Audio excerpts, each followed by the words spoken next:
Back to VBS College of Jewish Studies, where we offer university-level learning without the quizzes, sororities, and football games.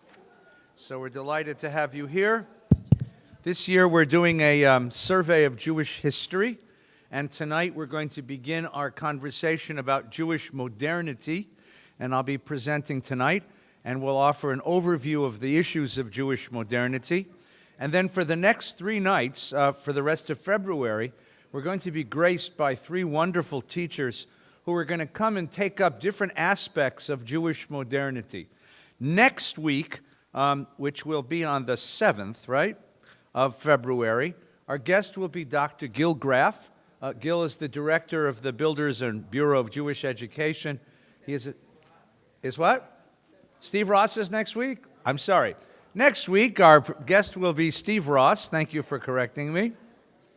Professor Ross is a professor of history at USC and the director of the Kasten Center for Jewish Studies at USC.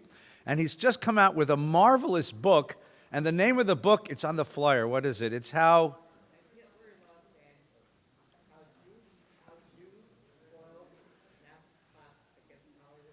Jews Foiled Nazi Plots Against Hollywood and America. I heard him interviewed on NPR, and I said, I got to get this guy. And then he happened to come by for an issue, so we had to deal with something. And I said, will you come and teach? And he agreed to teach. So the question we're going to ask, which is the big question of Jewish modernity, is what did America do to the Jews? What did American democracy do to the Jews? And one of the aspects of American democracy is that it empowered Jews to take a role in politics we've never taken before. So that at the very same time that the Nazis were destroying Jewish life in Europe, Jews in America were able to foil a plot to steal Hollywood. And that's the story here. And it happens to happen, it's a wonderful detective story. It happened right here in LA. In fact, Steve said he's going to do tours of the places where everything in the book took place, which would be just great. And you may know some of these people because they were actually part of the community, and we'll be discussing that next week. Yes? I heard his lecture Sunday night at Full Street Temple West. It's fabulous. Good. So come on back. You heard the lecture. You can hear it again. And he'll bring some books. So that's going to be next week. And then the following week is Gil Graff, who's the executive director of the BJE. Gil is a scholar of Jewish history. And he's going to discuss with us the development of European Jewish religion, Orthodoxy, conservative, and Reform religion. And then our final talk will be Professor Daniel Stein-Koken, who's a professor of Jewish history in Germany, but is a visiting scholar in the International Studies Center at UCLA, who's going to discuss with us the rise of Zionism and what that meant for the Jewish people. So these are all wonderful sessions, and I hope you'll make it a point to come. In addition to all of that, a few other brief announcements. Friday night, the Neshama Minyan is welcoming the Jewish Women's Theater. Every year, the Neshama Minyan and the Jewish Women's Theater put on a joint program. Alana, what time is it Friday night? 7:30 or 8? 7:30? 7:30. Come 7:30. If I'm wrong, you'll be here early, that's all. And it's a wonderful program. The Jewish Women's Theater is a marvelous group of actors and dramatists who take Jewish stories and turn them into monologues. And that plus the service is a wonderful evening of theater and music and prayer and meditation.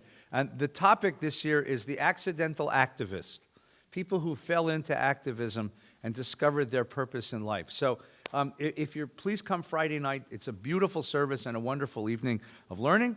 Shabbos morning, of course, we have Torah study at 9 o'clock. And next, the Super Bowl is being played on the 4th. Next week, our scholar in residence in the synagogue for the whole week is the artist Mordechai Rosenstein. That's one of his pieces. He's one of the preeminent Jewish artists in the country, and he's going to be doing a session, I think it's Thursday night. There's a flyer for everyone to come see. And it's really a lovely, lovely guy, and he does beautiful art. You can pick up a couple of pieces. They're not expensive, and they make really nice gifts to your rabbi. So, really nice gifts to friends and family. So please consider that. Not yet, but Alana's going to say it, so say it loud.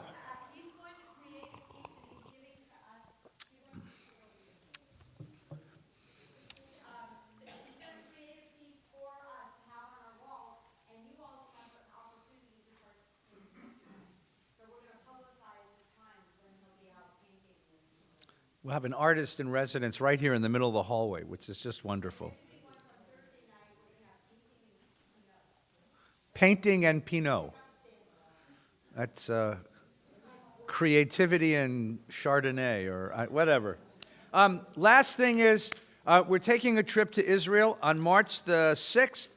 We're actually going to be in Israel from March the 7th through March the 15th. It is a trip for those who would like to understand the current issues that shape Israeli politics, culture, and identity. There's still spaces on the trip. We'd love to have you come. That's Alana. She has the itinerary. She'll tell you all the details. She's a wonderful travel person. If you'd like to come with us, we'd love to have you with us. I promise you a stimulating week of learning about Israel and some wonderful meals in Israeli restaurants. And if you're nice to me, some wonderful walks around Jerusalem and wonderful places to shop and to learn about Israel. So please come with us. Talk to Alana. There's still space on the trip. We'd love to have you. Okay? Any questions? I don't think so. Please rise from your seats. Turn to the folks next to you. Wish them good evening and welcome.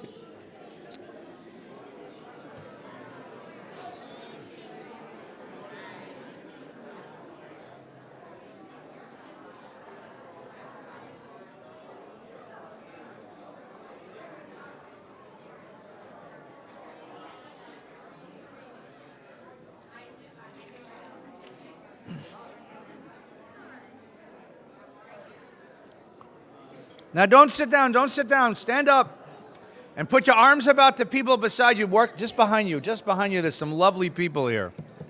Good, and join us in making a bracha. Baruch atah Adonai Eloheinu melech haolam asher kidshanu mitzvotav vetzivanu la'asok b'divrei Torah. Yaseh shalom, shalom aleinu v'al kol Yisrael.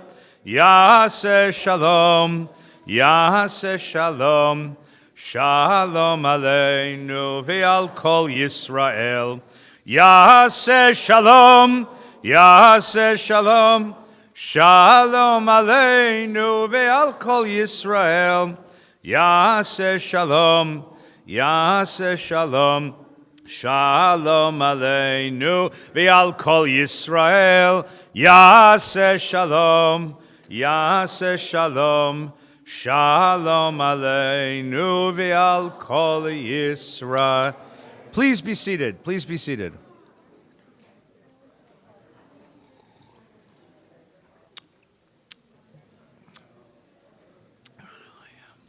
I want to read you a poem. The poet's name is Andrew Lustig. He's 29 years old. This poem is called I Am Jewish, and it was written in 2011. And you can go online and watch him do it. He's much better than me because he's one of these poetry reciters. I'm not, but it's a great poem. 29-year-old American Jew who writes a poem called I Am Jewish. I am the collective pride and excitement that is felt when we find out that the new actor, that great athlete, his chief of staff is Jewish. I am the collective guilt and shame that is felt when we find out that the serial killer, that Ponzi schemer, that wife beater is Jewish. I'm the Jewish star tattooed on the chest of the teenager who chooses to rebel against his parents' and grandparents' warning of a lonely Goyim cemetery by embracing that same Judaism and making permanent his Jewish identity. I am all the words in Yiddish I've been called all my life, and I still don't understand. I'm going to all 3 Fish shows. That's a rock and roll group. This weekend, I am my melody of Adon Olam. I am my Adon Olam. The words may be the same, but I am my melody of Adon Olam. I'm not getting bar mitzvahed. I am a bar mitzvah. I am a concept foreign to the rest of the world. I'm not Judaism. I'm sleepaway camp. I'm your grandmother who's seen Krakow and Auschwitz, who's seen 49, 67, 73, and who's tired of trying to make peace with those people who just want to blow up our buses and destroy her people. And I am the 19-year-old who's seen Brutus Don't Mess with the Zohan and Waltz with Bashir, and who thinks, who knows, peace is possible. I am the complicated reason you take the cheese off the burger you eat at a Saturday morning tailgate. I am constantly struggling to understand my Jewish identity outside of religion. I am the Torah, not the Old Testament. I am a kippah, not a skullcap. I am a Jew, not an Israeli, 5,000 years old, not 70, a religion, not a country. I am never asked if I have horns or a pot of gold, if I rule the world, or why I killed Jesus. I'm asked where my black hat is, if I get 8 presents on my Christmas, why my sideburns aren't super long, and if I've never really tried bacon. I'm asked what a gefilte fish is. I say, I don't know, I don't like it. Nobody does, but we eat it because it's what we do. I'm asked if my dad's a lawyer. I say, no, my mom is. My dad's an accountant. I'm asked if my grandparents were in the Holocaust as if it were a movie. Yeah, they were, but they were lucky to be on Schindler's List. I am on JDate, not Match.com, because, well, it's easier that way. I'm that feeling of obligation to buy the Dead Sea salt at the mall kiosk because you know that the woman's Israeli. I'm an IDF sweatshirt and the chai around your neck. I am a $100 challah cover you'll never use and a 5-shekel piece of red string you'll wear till it withers away. I am your Hebrew name. I am your Israeli cousins. I am your Torah portion and your 12 candles. I am your bat mitzvah dress and the cute Israeli soldier on your birthright trip. I am 18 when I discover that Israel's not actually a Garden of Eden of milk and honey where Jews of all backgrounds, ethnicities, and styles of worship come together eternally happy and appreciative to do a constant horah in the streets of the Promised Land. I'm still confident it will be. I am the way your stomach forgets to be hungry and your lungs forget to breathe when the rabbi commands the final Tekiah Gedolah and an entire congregation, a congregation that's not any synagogue but an entire people, listens to what on January 1st is the ball dropping in Times Square. But today, any day in late September, early October, for the 5,770th time, it's ram's horn being blown into what seems like 10 minutes, like the 8 days of the oil burning, how David defeated Goliath, how Moses parted the sea. It would have been enough, Dayenu. How we won the war, how your grandparents survived. Nes Gadol Hayasham Shana Tova, time for bagels and lox. I am Jewish.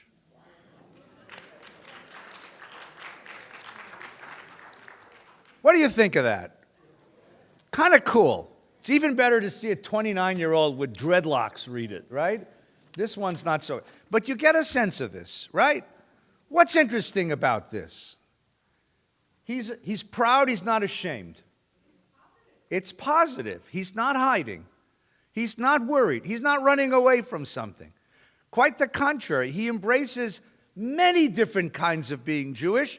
Many of them are overlapping. Many of them are contradictory. This isn't the clear, performed, articulated, consistent, logical identity of a Maimonides. This is a person who's absorbed a culture and lives in it with all of its contradictions and all of its problems and all of its struggles and doesn't reject any of it. This is not a kid who's afraid, not a kid who's hiding, not a kid who's running away from something. In so many ways, he seems to be running toward Jewishness, not away from it. And he is 5th-generation American Jew. His great-great-grandparents came from Europe. Yes. You can get it on YouTube. Andrew Lustig. Oh, yeah. He performs it in clubs all over America. Andrew Lustig, L-U-S-T-I-G. You can look it up. While I'm giving the talk, right? You can look it up. He runs the gamut in all kinds of things. Exactly right. So the question tonight is, how did we get this? Where did this come from? How has this developed? And I'm going to tell you that this is the latest iteration, the latest product of a process, or rather a crisis, which is called Jewish modernity. And that's what we're going to talk about tonight, Jewish modernity. Well, let's first talk demographics. Jewish modernity begins at the end of the 18th century. Let's give it a year, 1770. Some people, if you take a course at UCLA in Jewish modernity, I have a friend who's teaching that course, they start in 1492, which is a good time to start, but I don't want to. I want to move to 1770. In 1770, there were 2.25 million Jews in the world. 1.75 million of them, 1.75 million, lived in Christian Europe. Of the 1.75 million Jews living in Christian Europe, by that point, by 1770, the European Jewish community had moved eastward. 1.2 million of them lived in Poland. The rest lived scattered through Central and Western Europe. There were 15,000 Jews in England, 35,000 Jews in Holland, and about 400,000 Jews in Germany and Austria and Italy, in the Habsburg Empire. But 1.2 million lived in Poland, and by 1825, 50 years later, that had grown to 1.6 million Jews, a profoundly large community. Now, we're going to have to trace two lines of thinking to understand Jewish modernity. What happened to the Jews and what happened to Judaism?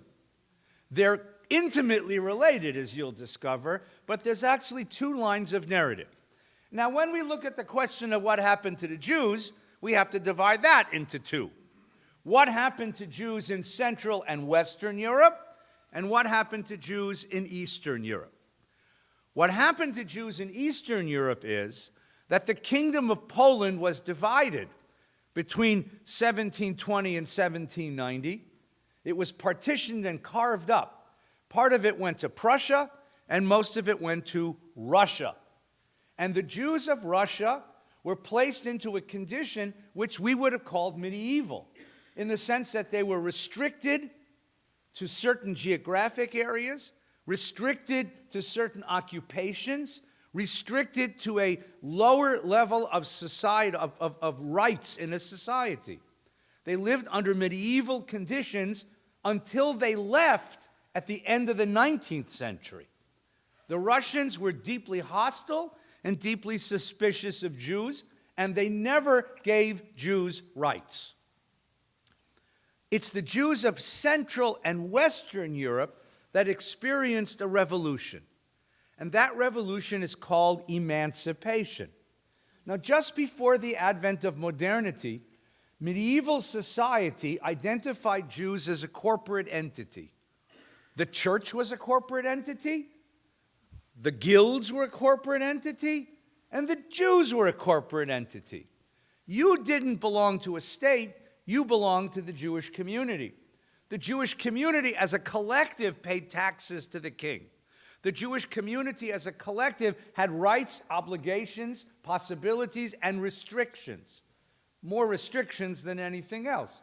Jews were restricted about where they could live. Jews were restricted about what occupations they could observe. Jews were restricted about their interactions with non-Jews. It was in the beginning of the 1500s, the 16th century, that European monarchs began locking Jews up into restricted neighborhoods and building walls around them.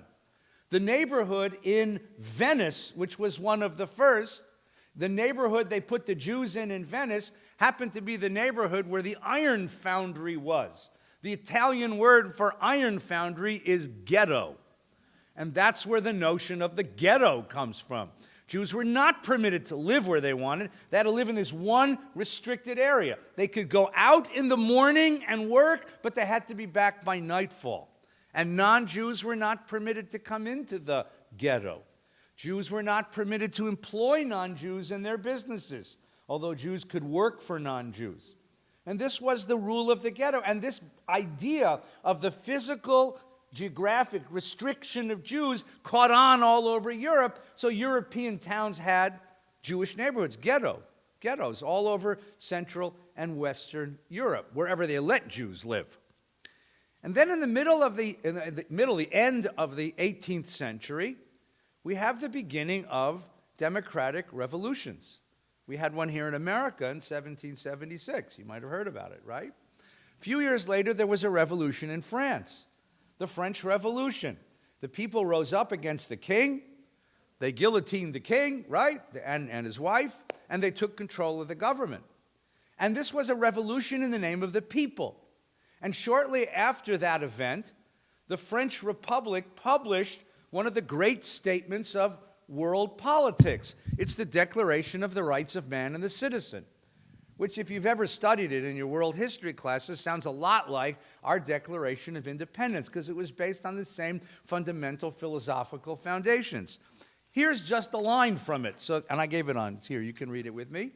All men are born and remain free and equal in rights. No man shall be molested for his opinions, even such as are religious, provided that the manifestation of those opinions does not disturb the public order established by law. Everybody's free. Everybody's free to worship as he wish. Everybody's free to enjoy the rights of the state as he wished. Now, right away, somebody raised their hand in the National Assembly and said, "Ooh, I got a question." Yes? Does that include the Jews? It was intended to include Catholics and Protestants and all sorts of Christian heretics. But does that include the Jews? Now, the problem with that was that while you might not be objecting to living next door to a Catholic or to a Protestant, would you be happy living next door to a Jew? Jews were seen as foreigners. Jews were seen as strangers. There was a long, long, long history of Christian anti-Semitism that identified Jews as a pollutant in this society, as somehow magically involved in bringing plague, as Christ killers, as stealers of Christian children. This is a long tradition of Christian anti-Semitism. So when you say all men are born and remain free and equal in rights, do you really mean the Jews? And this was debated. It was debated for more than 6 weeks in the National Assembly. And after a long debate of pros and cons, they took a vote and they made this resolution. The National Assembly, considering that the conditions requisite to be a French citizen and to become an active citizen are fixed by the Constitution, and that every man who, being duly qualified, takes the civic oath and engages to fulfill all the duties prescribed by the Constitution, has a right to all the advantages it ensures. This National Assembly, therefore, annuls all adjournments, restrictions, and exceptions contained in the preceding decrees affecting individuals of the Jewish persuasion, who shall take the civic oath and shall be considered as a renunciation of all privileges granted in their favor. In other words, it includes the Jews, which means come out wherever you are. You no longer have to dress in a distinctive costume. Medieval societies forced Jews to wear a yellow badge or a funny hat. You no longer have to live in a restricted neighborhood. You are no longer restricted in the occupations you can follow. You are no longer restricted from universities. You are no longer restricted from the professions. You are now considered citizens of the French state. Now that's a remarkable thing, because up till now, you were a citizen of the Jewish people, the Jewish community, which in turn was loyal to the king, to the crown. But now the notion is individual citizenship. Individual citizenship means you have the same rights as everybody else. We in America take this notion for granted, to be an individual citizen of the country. But this was a revolutionary idea in 1789, that you're not a part of a corporate entity, you're a citizen of the state. Now, when Napoleon takes over, there's a backlash. There's a backlash because Napoleon brings back this whole nativist sort of nationalist feeling. And the question is, did you really mean the Jews? You really meant to include the Jews? Is it possible to be a Frenchman and a Jew? I thought being a Jew means that you're a nationality, a community, a separate identity. Can you be French and be Jewish? Can you be Jewish and observe French law? Can you be Jewish and be loyal to the French state? These were big questions that were being asked. And so Napoleon, being an empiricist of sort, thought he'd figure it out. So what he did was he gathered an assembly of Jewish notables, 112 leaders, including a bunch of rabbis, and he wrote 12 questions to this assembly of notables because he had to figure out what was the status of Jews in the French state. And the Assembly of Notables writes back to him answers to his 12 questions. And I gave you a few of them here. So come and read with me. 1806. The Assembly of Jewish Notables, 112 Jewish leaders, resolved by the French deputies professing the religion of Moses. Now that's already an interesting idea, right? Who are we? Are we French Jews? Are we Jewish Frenchmen? We are your deputies, your emperor, who happen to observe the faith of Moses. I like that. That the following declaration shall precede the answers returned to the questions proposed by the commissioner of his imperial and royal majesty. The assembly, impressed with a deep sense of gratitude, love, and respect and admiration. That in French is called sucking up, okay? For the sacred person of his imperial and royal majesty, declares in the name of all Frenchmen professing the religion of Moses that they are fully determined to prove worthy of the favors his majesty intends for them by scrupulously conforming to his paternal intentions, and that their religion makes it their duty to consider the law of the prince as the supreme law in civil and political matters, and that consequently should their religious code or its various interpretations contain civil or political commands at variance with those of the French code, those commandments would of course cease to influence and govern them, since they must above all acknowledge and obey the laws of the prince. That, in consequence of this principle, the Jews have at all times considered it their duty to obey the laws of the state, and that since the revolution they, like all Frenchmen, have acknowledged no other. Translation: in any situation where Jewish law and French law would contradict, which takes precedence? French law. So in any place where a Jewish identity or a French identity would conflict, which identity takes precedence? French. We are Frenchmen of the Jewish persuasion, of the Mosaic persuasion. Now, just listen to some of the answers. First, listen to the questions, because you'll get a sense of what was bothering Napoleon and his people. And remember, I want you to hold on. This is not 5,000 years ago. We're not talking about the 8th century or the 11th century. This is 1806. This in history is like yesterday, right? Right? This is the four. There's a bunch of questions. Most have to do with law, but there's a couple of ones that are really interesting. Fourth question. In the eyes of Jews, are Frenchmen considered as their brethren, or are they considered as strangers? That's an interesting question why they ask Americans, right?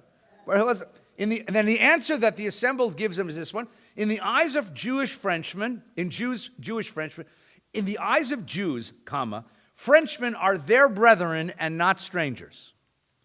The true spirit of the law of Moses is consonant with this mode of considering Frenchmen. When the Israelites formed and settled lands or independent nation, their law made it a rule for them to consider strangers as their brethren. With the most tender care for their welfare, their lawgiver commands them to love them. Love ye therefore the stranger. Now, it's interesting. In the Torah, it says, Ve'ahavta et hager. In the Torah, what that means is the stranger who lives with you in your settlement, right? The Canaanite who comes to live with you. But here they say, we who live in France, we have to love our French next-door neighbors, right? Says he to the Israelites, for ye were strangers in the land of Egypt. Respect and benevolence towards strangers are enforced by Moses, not as an exhortation to the practice of social morality only, but as an obligation imposed by God himself. In other words, you're our brethren, and God said so. A religion whose fundamental maxims are such, a religion which makes duty of loving the stranger, which enforces the practice of social virtue, must surely require that its followers should consider their fellow citizens as brothers. How could they consider them otherwise? When they inhabit the same land, when they're ruled and protected by the same government, by the same laws, when they enjoy the same rights and have the same duties to fulfill, there exists even between the Jew and Christian a tie which abundantly compensates for religion. It's a tie of gratitude. This sentiment was at first excited in us by the mere grant of toleration. It has been increased these 18 years by new favors from government to such a degree of energy that now our fate is irrevocably linked with the common fate of all Frenchmen. We are so glad to be here. We're ready to give up everything just to be here, right? Yes, France is our country. All Frenchmen are brethren. With this glorious title, by raising us to our own esteem, becomes a sure pledge that we shall never cease to be worthy of it. We should almost stand up and sing the Marseillaise. I mean, don't you think? Dun, dun, dun, dun, dun, dun, right? All right, here we go. What line of conduct does Jewish law prescribe toward Frenchmen and their religion? Right? The line of conduct prescribed toward Frenchmen not of our religion is the same as that prescribed to Jews themselves. We admit no differences but that of worshiping the Supreme Being, every one in his own way. The answer to the preceding question explained that the line of conduct which the law of Moses and the Talmud prescribes toward Frenchmen, not of our religion. In the present time, when Jews no longer form a separate people, but enjoy the advantage of being incorporated in the great nation, which privilege they consider as a kind of political redemption, it is impossible that a Jew should treat a Frenchman not of his religion in any other manner than he would treat one of his Israelite brethren. You hear that? You hear what's going on here? Right? And here's one more. Do Jews born in France and treated by the laws of as French citizens consider France their country? Called this dual loyalty. Right?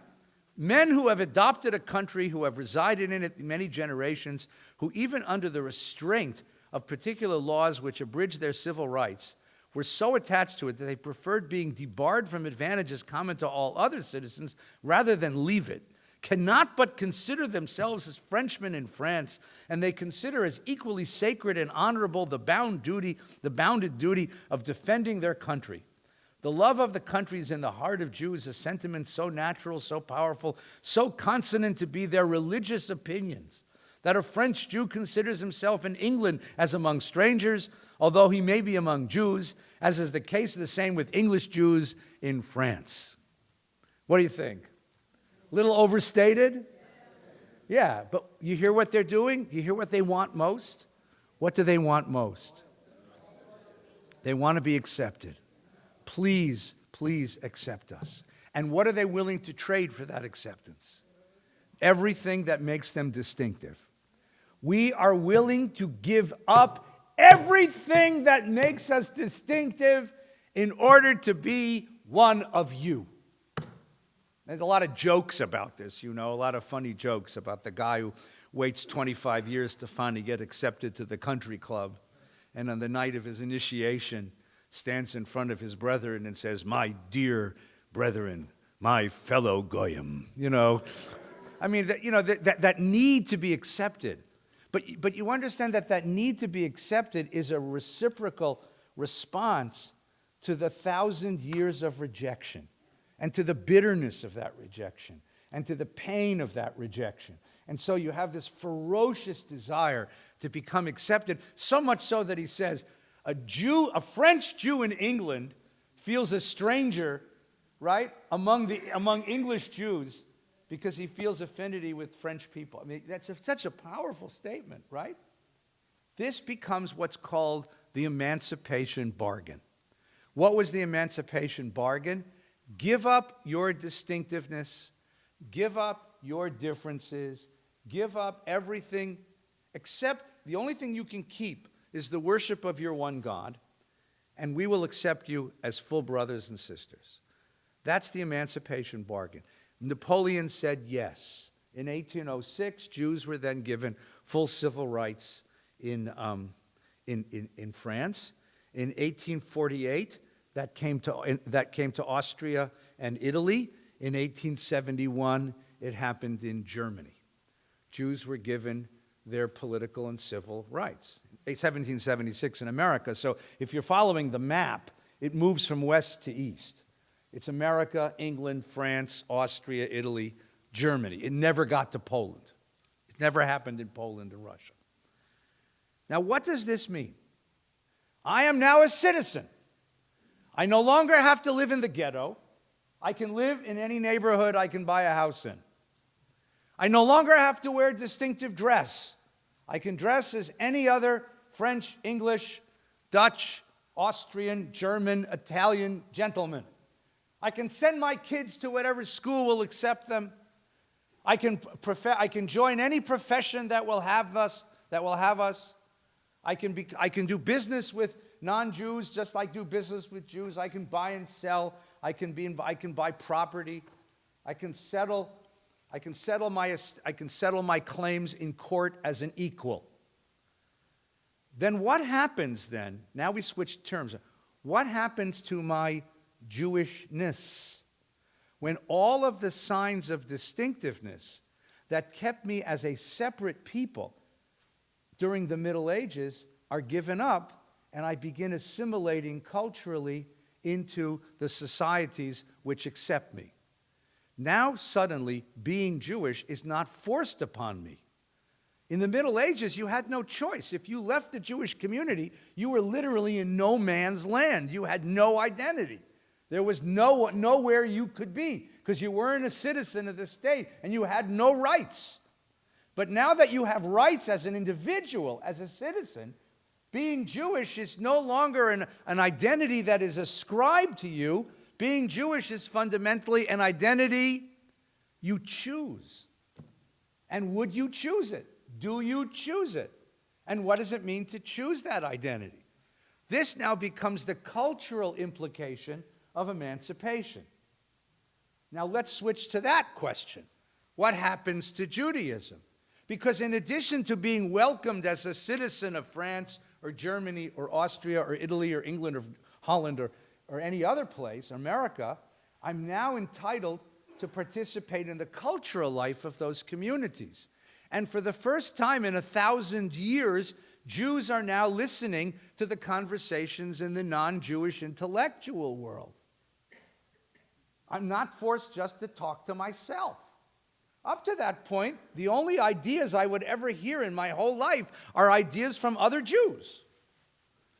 It's easy to say, I am a chosen people of the God of the universe, if the only people you ever talk to are also the same chosen people of the God of the universe. But what happens when you step outside of the walls of the ghetto and you enter into intellectual, moral, cultural conversation with the non-Jewish world?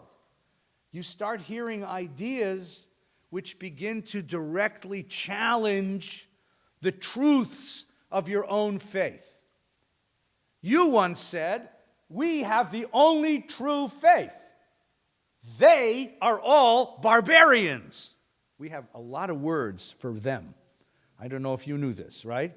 But we Jews have an exquisite vocabulary of us, them. But what happens when you start becoming them? You dress like them, you live with them, your kids are raised with them. You start marrying with them, and suddenly you start thinking like them, and you can't say the same things. So in addition to the political emancipation of Jews and the cultural emancipation of Jews, we have a process where Judaism meets the intellectual traditions of Europe. That's called Enlightenment. And the most powerful question that was asked was, well, why are you still Jewish? Why are you still Jewish? What good is being... Because now being Jewish is no longer something you have to be. It's something you have to choose to be. And if it's something you have to choose to be, why would you choose it? What does it offer you that any other faith doesn't offer you? And the first great thinker to take up this question was a German thinker born in 1729 by the name of Moses Mendelssohn. Now, you might be familiar with his name because his grandson became a great composer, right? His grandson was Felix, right? What did Felix Mendelssohn write? The Wedding March. Dum, dum, da-dum, dum, dum, dum, dum, da-da-dum, da-da-dum. That was Felix. That's the grandson. The grandfather was a great scholar of Judaism. He became a great philosopher. He was a colleague of Immanuel Kant and Bertolt Lessing. And in 1769, he is publicly challenged in a debate in the university on this question of, Moses Mendelssohn, you're so smart. You're such a great Enlightenment philosopher. You're a man of reason and wisdom. Why are you still Jewish? Why are you still Jewish? Why do you practice this backward, primitive, false, ideologically constrained religion? Why don't you become an enlightened Christian like the rest of us? And Mendelssohn thinks about this for about 20 years, for about 15 years, and he writes an answer in a book called Jerusalem. And the answer is a remarkable answer because you can hear the beginning of the great debate of Jewish modernity, of the modernity of Judaism. So I gave you a little bit of that right here. Everybody okay so far? Okay, shake your hand, make sure that you're okay. Okay, ready? Listen to what he says. This is just a remarkable statement. I believe that Judaism knows nothing of a revealed religion in the sense in which Christians define the term. The Israelites possessed divine legislation, laws, commandments, statutes, rules of conduct, instructions in God's will, and in what they are to do to attain temporal and eternal salvation. Moses, in a miraculous and supernatural way, revealed to them these laws and commandments, but not dogmas, propositions concerning salvation, or self-evident principles of reason. These the Lord reveals to us as well as to all other men at all times through nature and events, but never through the spoken or written word. Now, what's going on? The charge that was leveled at Mendelssohn was, Judaism binds you. You have to believe what's written in the Torah. You can't be a free thinker and be a religious Jew. If you were a Christian, you'd be a free thinker like us. And Mendelssohn turns the argument upside down, and he says, on the contrary, Jews are given law, things to do in the Torah, not things to believe. You Christians are stuck with a whole dogma of what you gotta believe. We Jews, we can believe what we want. We can seek truth through reason. We can seek truth through science. We can seek truth through the mind. We are the enlightened religion. You are the bound, constrained, and inferior religion, because you're stuck with all this catechism, all this stuff that you got to believe, and you can't explain it to anybody. So for Mendelssohn, Judaism consists of a set of reasoned beliefs which any human being could arrive at through reason, through science, and a set of particular symbols and activities, we'd call them mitzvot, things you do, which teach those ideas. That's what was revealed. The Torah is divine legislation. Or if you know Talmud, the Torah is halacha, not agada. It's not about belief.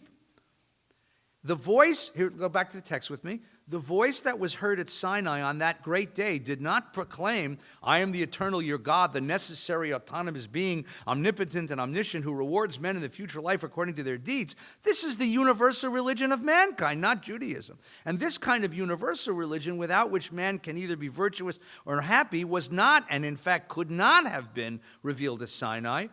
For who could have needed the sounds of thunder and blasts of trumpets to become convinced of the validity of these eternal verities?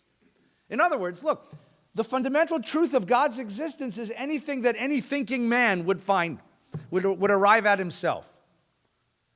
We didn't need miracles to teach us that. We all knew that anyway. We all knew that anyway. Our people's patriarchs, Abraham, Isaac, and Jacob, had remained faithful to the eternal and tried to preserve pure religious concepts free of all idolatry for their family and descendants. And now these descendants were chosen by providence to be a nation of priests. That is, a nation which through its constitution and institutions, through its laws and conduct, throughout all the changes of life and fortune, was to call wholesome and unadulterated ideas of God and his attributes continuously to the attention of the rest of mankind. It was a nation which, through its mere existence, as it were, would unceasingly teach, proclaim, preach, and strive to preserve these ideas among the nations. So what's he saying? He's saying, we Jews came up with rational philosophy 2,000, 3,000 years ago. You European barbarians, you just got to it in the 18th century. We've had it now for 38 centuries. Congratulations. Welcome home. You have just caught up with the Jewish people. That's what he says to the Christian world. You have just caught up to the Jews because we've had reasoned religion all along. And what you call the constraints of Jewish law, those were just our traditions in order to make sure that we didn't give up our reasoned religion.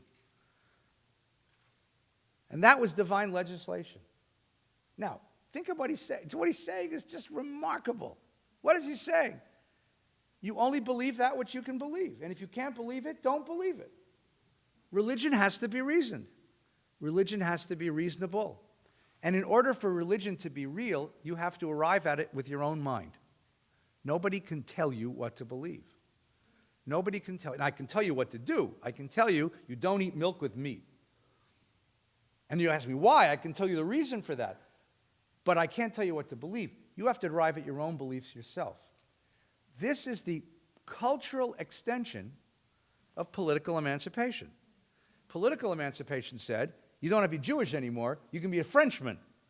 Moses Mendelssohn says, being Jewish means you have to arrive at your own sense of religious truth. Nobody can tell you religious truth. In fact, the measure of religious truth is reason. If it's not reasonable, don't believe it. If it's not reasonable, it doesn't belong in your repertoire of beliefs.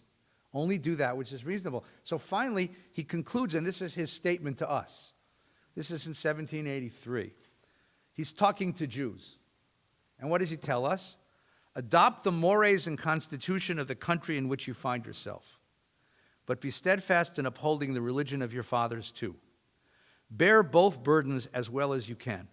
True, on the one hand, people make it difficult you to bear the burden of civic life because of the religion which you remain faithful. And on the other hand, the climate of our time makes it the observance of religious laws in some respect more burdensome than it needs be. Persevere nonetheless. Stand fast in the place which providence assigns to you. God put you in the world to teach the nations of the world a religion of reason and a moral religion. That's your job. And the way to do that is to be a citizen of the country you live in and proudly proclaim your faith. And that's what he did. But now you can begin to feel what's going on here. I no longer believe the Torah because God told me to believe the Torah. I believe the Torah because my internal reason says that's true.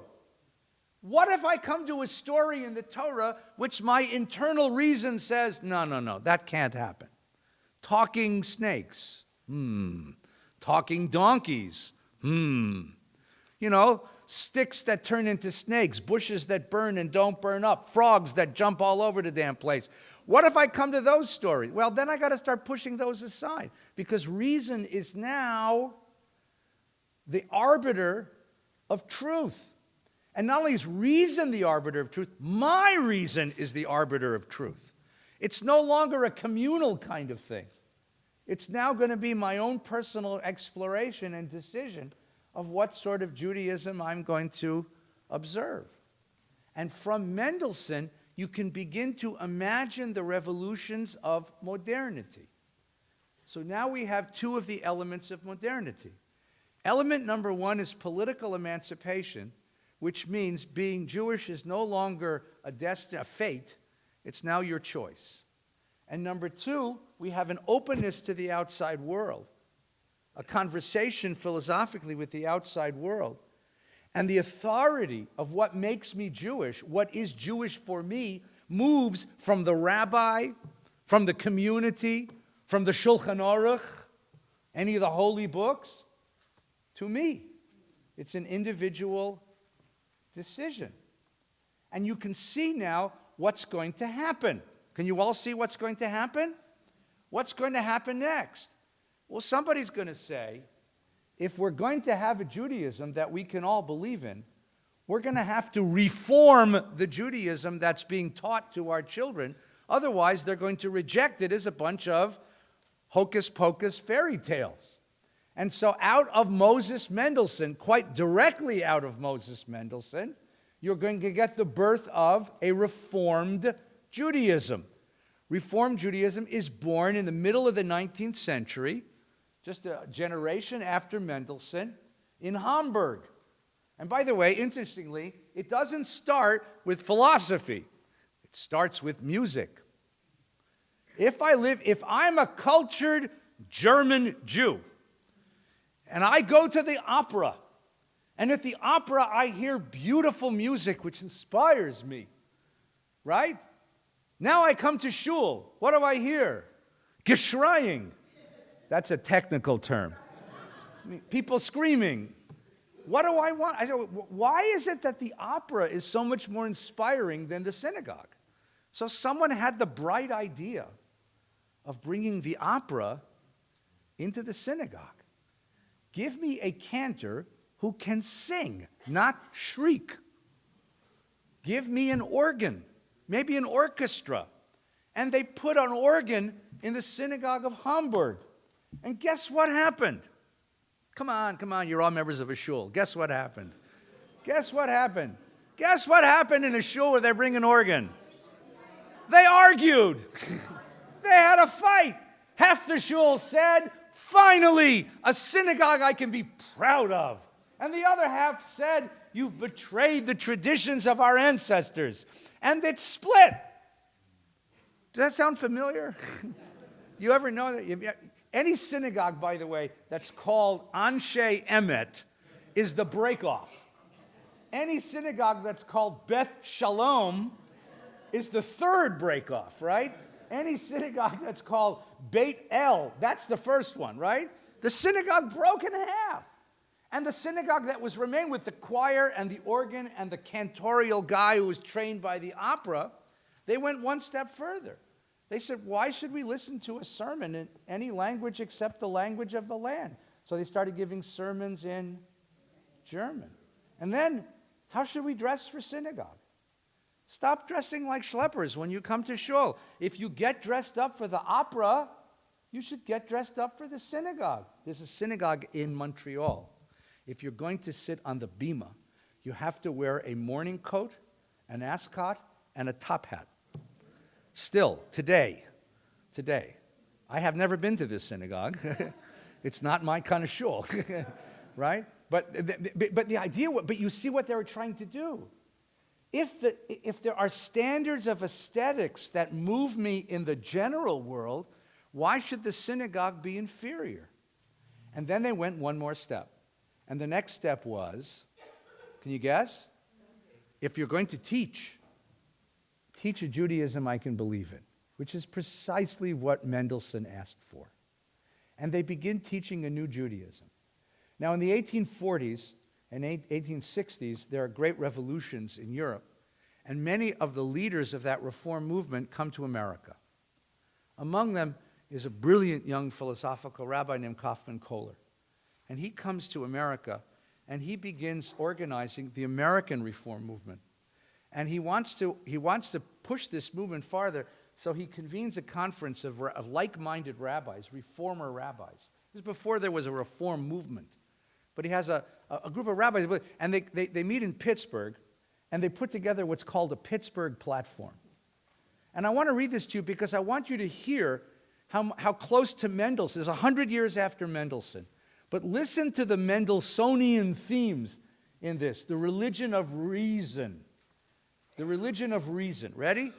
The platform has 10 planks. I just gave you the first 5 so that you can enjoy them with me. Ready? We recognize, everybody see it on the bottom of the paragraph? We recognize in every religion an attempt to grasp the infinite. And in every mode, source, or book of revelation held sacred in any religious system, the consciousness of an indwelling of God and man. We hold that Judaism presents the highest conception of the God idea, as taught in our Holy Scriptures and developed and spiritualized by the Jewish teachers in accordance with the moral and philosophical progress of their respective ages.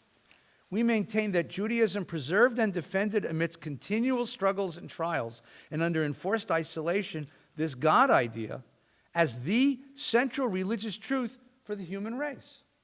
That's just what Mendelssohn said. All human people are seeking the infinite, the absolute. He doesn't even name it. The absolute, capital A, right? We Jews happen to get there before anyone else got there. And our job is to sponsor, is to advocate, is to teach that idea among humanity so that eventually all human beings will come to recognize the God that we worship as the most reasonable, reasoned, persuasive, philosophically logical idea of God ever. This is sort of like Mr. Spock religion, right? Because it's very logical but very cold, right? Now, if that's the case, If the purpose of Judaism is to advocate for a particular logical, philosophically consistent God idea, what do you do with all the stories in the Bible who were like, they're not any idea like what he's talking about, right?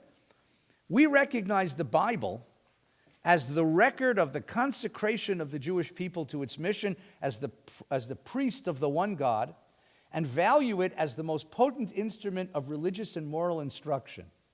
So what's the Bible? It's a kiddie book. It's to help children learn these big ideas. But once you're a grown-up and you've learned the big ideas, then you can put away all those silly stories. Right? You hear what he's saying? Right? We hold that modern discoveries of scientific researches and domain of nature and history are not antagonistic to the doctrines of Judaism, the Bible reflecting the primitive ideas of its own age, and at times clothing its conception of divine providence and justice dealing with men in miraculous narratives. So if you were doing the Scopes trial, remember the Scopes trial, Clarence Darrow against William Jennings Bryan? What's that? What's it called? What's the movie called? Yeah, the Scopes monkey trial. What's it called? Inherit the Wind. Which side would he come on? Which side would he be on? He would be on Darrow's side. Why? Because for him, the truth of the Bible is the God idea it points to, not the truth of the stories that you read in the Bible. See that? See what he did? Wait, it's going to get better. It's getting better. We recognize in the Mosaic legislation, that's a great phrase. That's halacha, Jewish law, Jewish tradition, Talmud, right? A system of training the Jewish people for its mission during its national life in Palestine. And today, we accept as binding only its moral laws and maintain only such ceremonies as elevate and sanctify our lives, but reject all such as not adapted to the views and habits of modern civilization. And the next one goes with it. We hold that all such Mosaic and rabbinical laws as regulate diet, priestly purity, and dress originated in ages and under the influence of ideas entirely foreign to our present mental and spiritual state. They failed to impress the modern Jew with a spirit of priestly holiness. Their observance in our day is apt rather to obstruct than further modern spiritual elevation. So what did they get rid of? Everything. Basically everything except moral law. The moral laws they kept. So thou shalt not kill, that's still a law. But the dietary laws, right? Kippot, right? Kippot. My father once went to Wilshire Boulevard Temple for a bar mitzvah, and he was wearing a yarmulke, and the usher said, "Sir, you'll need to remove that to come into the temple." And he said, no, I'm coming into a shul for a bar mitzvah. And the man said, I'm sorry, sir, but you'll need to remove that before you enter the temple, because it's not respectful to the temple to wear a hat in the temple. And my father said, it's not a hat, it's a yarmulke. It's something Jews wear at prayer. And he said, I'm sorry, sir, but you can't enter here with that on your head. And my dad, who you can piss off, turned around and said, well, then goodbye. That was Wilshire Boulevard Temple then, because it was a beautiful expression of this. It became militant, this. That's not Wilshire Boulevard today, where Rabbi Leader wears a kippah all the time, wears a talit, prays in Hebrew, keeps kosher. I mean, it's a different world, right? But you see what's going on here. Mendelssohnian religion that said it's got to be up to date. It has to speak to the age. We're going to get rid of all else because that we deem superstitious, primitive, atavistic, tribal, because we're a universal faith, not a tribal faith. And as a universal faith, there's one more thing we got to get rid of. Listen to the next one. We recognize in the this is 1888, right? Just before the Spanish-American War. We recognize in the modern era of a universal culture of heart and intellect, the approaching of the realization of Israel's great messianic hope for the establishment of the kingdom of truth, justice, and peace among all men. We consider ourselves no longer a nation, but a religious community, and therefore expect neither a return to Palestine nor a sacrificial worship unto the sons of Aaron, nor restoration of any of the laws concerning the Jewish state. Anti-Zionism. The Reform movement was squarely anti-Zionist. In fact, up until about 1967, you'd still hear this. There were exceptions, by the way. Stephen S. Wise, right? He was one of the great Zionist leaders, great Reform rabbi, but he was a maverick. In fact, Stephen S. Wise was president of the college, and they told him that Abba Hillel Silver, who was also a Zionist, big Reform rabbi in Cleveland, could not speak at the graduation at HUC because he's a Zionist. So Wise said, well, I'm not coming either, right? I mean, this was a very interesting battle within the Reform movement in the 1920s and 1930s.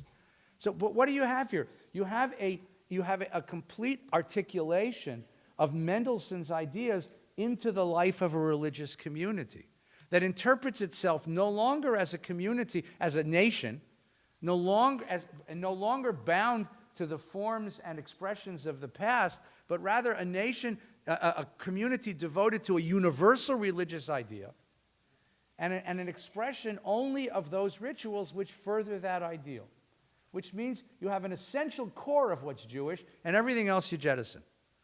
Everything else you jettison. Now that changed. That's not the Reform movement today. In fact, the Reform movement today is a huge reversion back to tradition, but this is the beginning. And you can hear in this the desire of that German Jewish family to live as Germans, that desire of that French Jewish family to live as French people, Italians, Austrians, English people, Americans, to live as Americans, to live as everybody else, but to worship in a manner which is distinct, but not too distinct. Not too distinct. Anyone ever been to Temple Emmanuel in New York City? 5th Avenue and 69th Street? When you walked in, what did you say?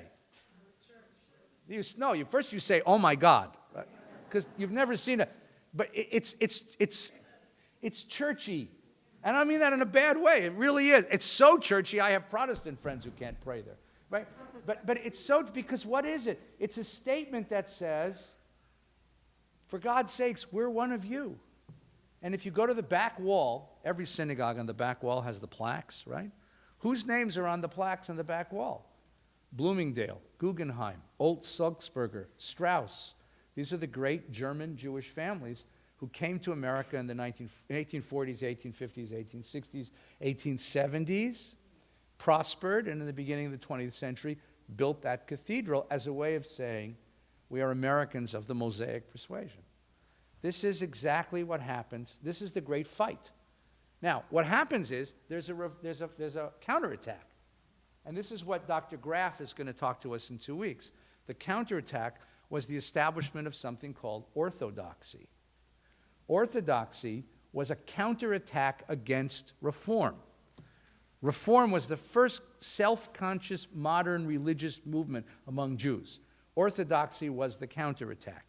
And the counterattack was initially led by this guy, Rabbi Simson Raphael Hirsch, German rabbi, highly educated. And he's talking about the motto of Reform Judaism the motto of the Reform Judaism in Germany was religion allied to progress, right? And so he makes fun of that. He says, religion allied to progress, if it is to be a principle, it has to mean something, right? And he says what that means is, it means that religion is modified by progress. That progress tells us, or modernity tells us, what we can believe and what we can't believe. And Hirsch is going to make fun of that because he's going to say, if this is God's law, who the hell are you to say what you believe and what you... It's God, right? Look at the second paragraph. The subordination of religion to any other factor means the denial of religion. For if the Torah is to you the law of God, how dare you place another law above it and go along with God and his law only so long as you thereby progress in other respects at the same time? You must admit, it is only because religion does not mean to you the word of God, because in your heart you deny divine revelation, because you believe not in revelation given to man, but in revelation from man, that you can give man the right to lay down conditions to religion. You worship modernity. You worship social acceptance. You worship your assimilation more than you worship God. And this is going to be orthodoxy's counterattack against religion. So where does modernity leave us? It begins with this movement to welcome Jews as citizens of the state. It offers Jews the choice. Do you want to be Jewish? Do you want to be Jewish? It then says Judaism is opened up to the conversation with the outside world, in which the outside world says to us, well, tell us why you believe what you believe. And we begin asking ourselves hard questions about, do we really believe in this? And you end up with a religion which is deeply philosophical, but stripped of its identity. And that's where modernity leaves us. That's where, and then you have a counterattack which says, let's return to an identity. Well, let's just take one more step, then we're going to take a break. I promise you're going to get your bathroom break and your brownies. Choice. It's not here. Just look at me. Choice. Modernity, according to the sociologist Peter Berger, in his wonderful book, The Heretical Imperative, is all about choice. Choice. In the old country, people were born, they lived their entire lives, had kids, raised their kids, got old, and died in a circle no bigger than 100 miles. That's not just geographic, that's cultural. They only talked to people just like themselves. Very rarely did they go outside of their cultural circle. Very, very rarely. Very, very rarely. If your father was a tailor, you were a tailor. If your father was a butcher, you were a butcher. If your father was a scholar, you might be a scholar. If you were a woman, no matter what your aptitudes were, you were going to be a wife and a homemaker. That's pre-modern society. That's France, Germany, Austria, Italy before the 1780s. That's Poland, Russia, up until the 1890s, up until 1900, up until we left there and came to America. You had no choice. Yourself was totally embedded in the community. The community made all your decisions. Your life was scripted before you were born. Then modernity comes, which means for most of us, it never came as it did for Mendelssohn. It never came as it did for Kohler. It came on the day we got off the boat in Ellis Island. And we got off the boat in Ellis Island. There was a man there with a badge. And he asked you, what is your name? And if you had the presence of mind, you realized that you didn't have to be Shmuel Goldflusher anymore. You could become Samuel Goldwyn. You didn't have to be Levi Ben Meir. You can be Louis B. Mayer. You could choose any name you wanted, and he didn't care. And then he asked you, what is your nationality? And you said, I'm going to be an American. And then he said, what is your religion? And you could say anything you wanted, including none of the above. In other words, America was our first introduction to modernity for those of us from Eastern Europe, because Eastern Europe never had emancipation, because Eastern Europe never had enlightenment. But when we arrived in America, we got it like wham, like that. Choice. Who do you want to be? In America, if your father's a tailor, you could be a doctor. In America, if your father's a butcher, you could be a lawyer. In America, if your father's a lawyer, you can be an actor, you know. You can be a poet. In America, you can be anything you want. You don't have to be part of a Jewish community if you don't want to. You don't have to be Jewish if you don't want to. You don't have to be you if you don't want to. You can be anybody you wish to be. You can become the person you choose to be.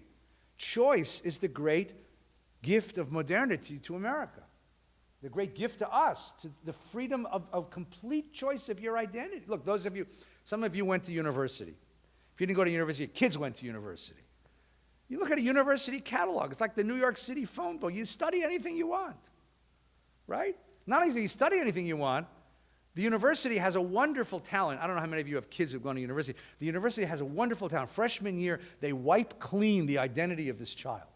All those years of Jewish education that I invested in that kid, gone. Kid comes home Thanksgiving, and I say, Jennifer, Shmueleah, how are you? She, don't call me Jennifer. Don't call me Soraleah. Call me by my Native American name, right? I am Whitefeather, you know. I'm a vegan. I'm a Buddhist. I reject your bourgeois values, right? Don't serve me turkey Thanksgiving. I stand with the Native Americans. Serve me, you know, succotash and corn. Very, she's like, what? This is the Jewish kid I sent to school, right? No, you know, the joke was that Popeye chose a Jewish name, Whitefish, you know. No, I mean, but that's what the school does because that's America. It's choice. When I first moved back to LA, I lived in New York and Texas for many years. I moved back in 1990, and I was driving down Santa Monica Boulevard. And Santa Monica, there's a huge billboard for a Beverly Hills plastic surgeon. Had a picture of a lady who Kanai Nahara had been blessed. I don't know whether it was God or the doctor, but Kanai Nahara. And you know, the $3,500, and I wasn't sure if that's for each or for the set. You know, you get a discount on the second one. But think about, I'm not making fun of cosmetic surgery. I'm not. Don't send me mean letters. Don't send me pictures. But think about cosmetic surgery as the ultimate expression of this philosophy of choice. You're not even fated to live with the body you were born into. You want it bigger, smaller, you want to look like Scarlett Johansson? You can have that, right?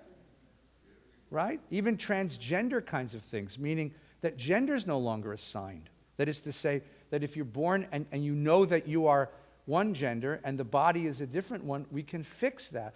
I'm not saying that's a choice, but the idea that we have the power to allow people that kind of flexibility of identity, of choice, that's remarkable. That's America. Now, if that's the case, then what becomes of a Jewish tradition in that circumstance? Mendelssohn said to us, live in the country where you live, absorb its values, absorb its ideas, but maintain faithfulness to your own traditions because that's what God wants you to do. The question is, how do you do that? How do you maintain a loyalty to the country in which you live and not lose the traditions of your ancestors? That's going to be one of the problems of modernity that we're going to have to take up. Let's take 5 minutes break, and then we'll come back and talk a little bit more. Wait, Alana says...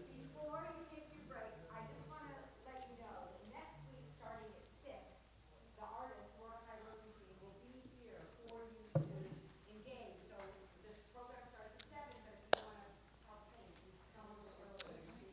There's an artist coming next week. Okay, come back in 5 minutes. We'll learn some more.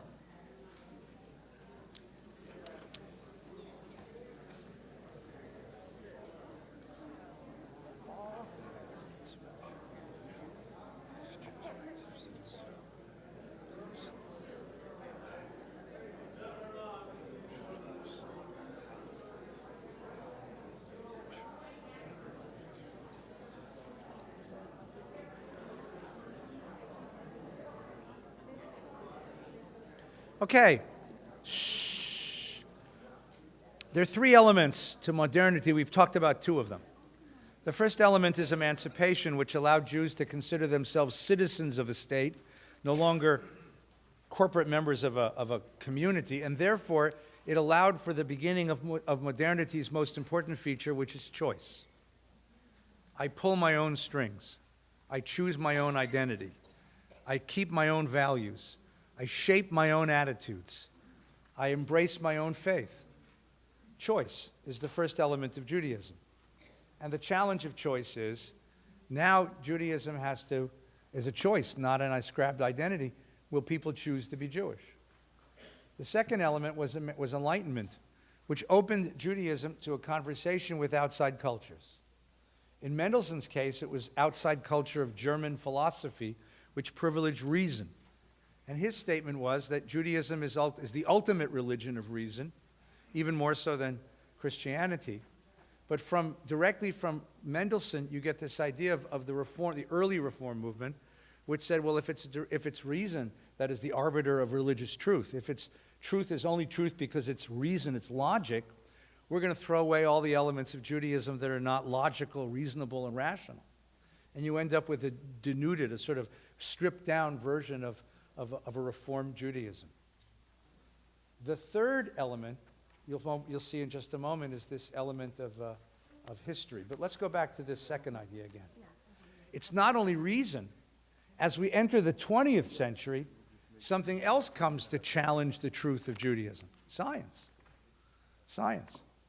Science, for example, of archaeology. We open the Bible, we open the Torah, and there's a story of Noah's Ark. It's a beautiful story. God gets angry at the world, curses the world for its sins, saves Noah in the ark.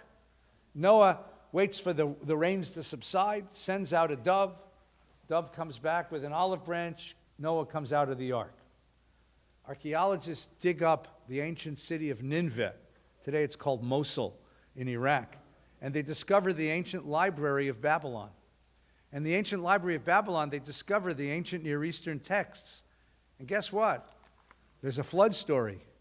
And the hero is told that there's a flood coming, so he builds an ark and he saves all the animals. And guess how he figures out that the waters have subsided? He sends out a dove who comes back with an olive branch.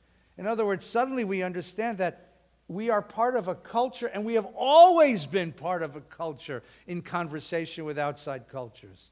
What happens when we begin to discover, that the texts and truths of Jewish religion parallel or are different than the texts and truths of ancient religions that were in our environment? We begin to have to look at our Bible in different ways.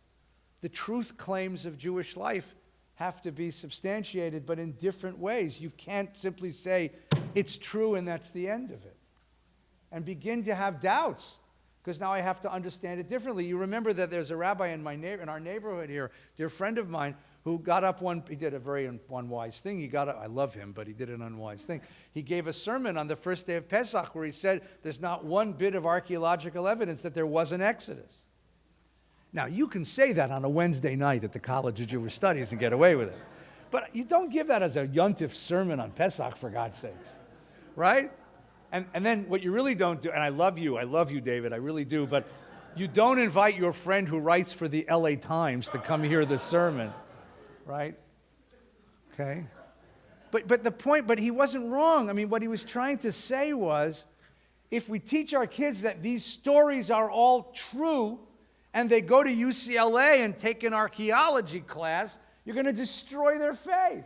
Let's at least teach them a more sophisticated faith. Well, that's a product of this conversation of Judaism with outside cultures. Inside, outside, right? This becomes the second element of modernity, the cultural conversation between Judaism and outside cultures, and the question of what then does it mean to say I'm a believing Jew? Now, what you could do, of course, is you could adopt an extreme. You could move to a neighborhood, only talk to Jews, insist that it's true, and close your ears to everything that's modern. And there are certain Jews who do that. And those neighborhoods are Mea Shearim and Bnei Brak in Israel, and Williamsburg in Brooklyn, and certain neighborhoods in LA near Pico. Right? It's harder to do in LA, because you got to drive the freeway. But, you can do it. It can be done. But it's a difficult act, because if you're holding your ears, you're already acknowledging that there's something outside you don't want to listen to. Right? It can be done. On the other hand, you could say, well, modernity comes with its science and its psychology and its anthropology and its ancient history and its mythology studies, and it blows away the truth of all faith, and I'm not going to have any religion. And that people do also. But what happens if you're one of us in the middle who still feel a deep connection to this faith, but have to justify it, have to explain it to ourselves, given the intellectual world we live in? That's the dilemma of modernity. That makes some sense? And so these dilemmas of modernity, we're still working out. We're still working out. When I told you before, when we talked about the beginning of the rabbinic period, the temple was destroyed in the year 70. And the rabbis took over leadership of the community and began creating the Talmud. And it took them 500 years to create the Talmud, in which case they created a Judaism which could now survive without a geographic center, without a Jerusalem, without a temple, without priests, without sacrifices. We've been at modernity now since 1783 or 1789, pick your choice. We've been at modernity now for how long? For 200, 300 years. And we're not done yet. We're just actually getting to the point where we're actually going to figure this stuff out. But here's the interesting story of modernity. There's one more chapter to the story of modernity, and then we'll call it a night. Remember that emancipation bargain that we made? Remember that emancipation bargain that we made? We made a bargain with the European cultures, and the bargain was, we will give up our distinctiveness, and you will accept us as one of you. It didn't work.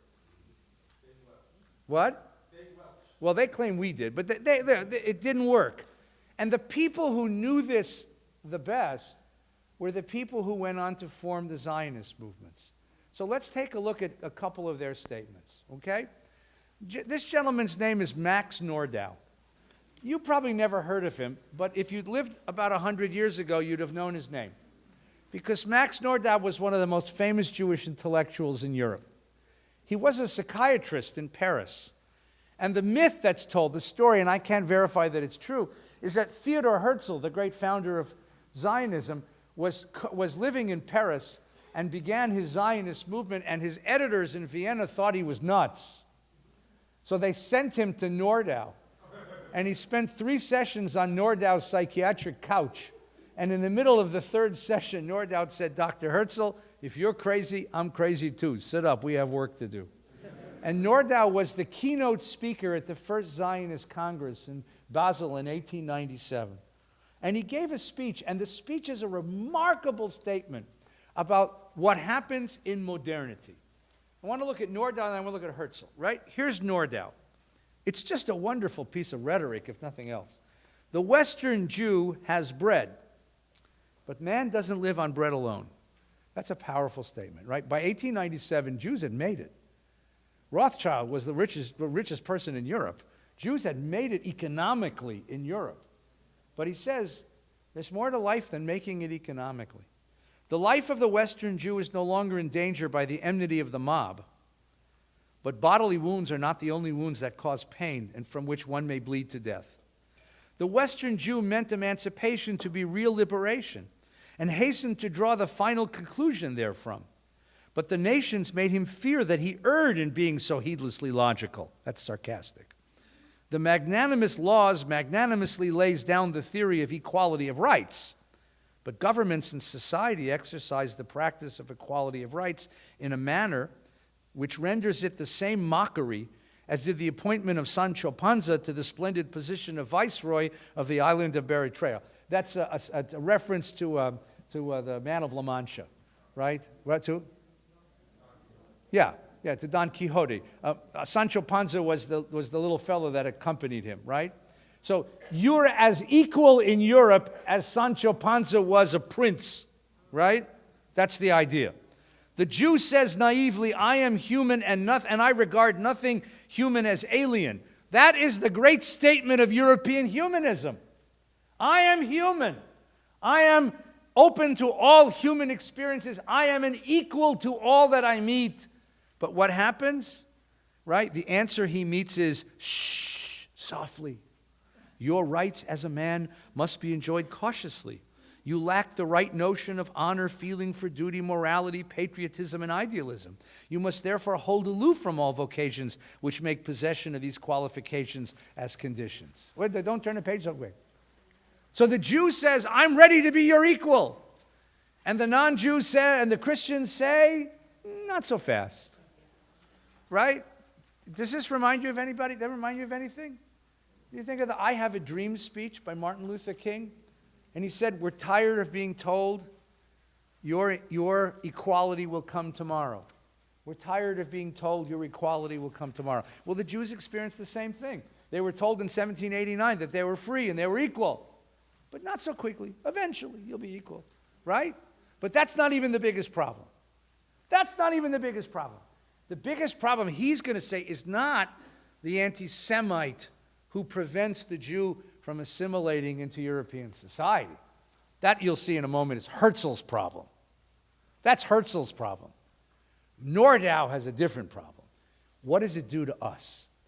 What does it do to try to become a member of a society that really doesn't want you? What does it do to try to become assimilated into a culture that really despises you? What does that do to your sense of self-worth? Remember, he's a psychiatrist, so he's interested in your inner life, right? Emancipation, I'm not the next page. Emancipation has totally changed the nature of the Jew and made him into another being. The Jew, without any rights, did not love the prescribed yellow badge on his coat because it was an official invitation to the mob to commit brutalities and justify them in anticipation. But voluntarily, he did much more to make his separate nature more distinct than even the yellow badge could do. Let me just summarize what he's going to say. We were put into ghettos. We were made distinct by medieval society. And we resented that. But there was a huge advantage. The advantage was, if you went outside the ghetto and they spit on you and they hurt you and they beat on you or they insulted you, so you retreated at night into the ghetto. And what did you meet in the ghetto? People who were your friends, who told you, don't pay attention to them. They're barbarians. They're barbarians. What do you care? Here you have worth. Here you have status. Here you have place. You have appreciation. We had a place in the world which appreciated us. It was the ghetto. So while the ghetto walls may have kept us from participating in the outside culture, what they really did was created a bounded space of Jewish self-worth where we could be sustained psychologically, right? You see what happens? So then comes emancipation, and what does it do? Tears down the ghetto walls. Take off the yellow badge. Take off the funny hat that the church made us wear. Participate in the outside culture. Change your name. Fix your nose.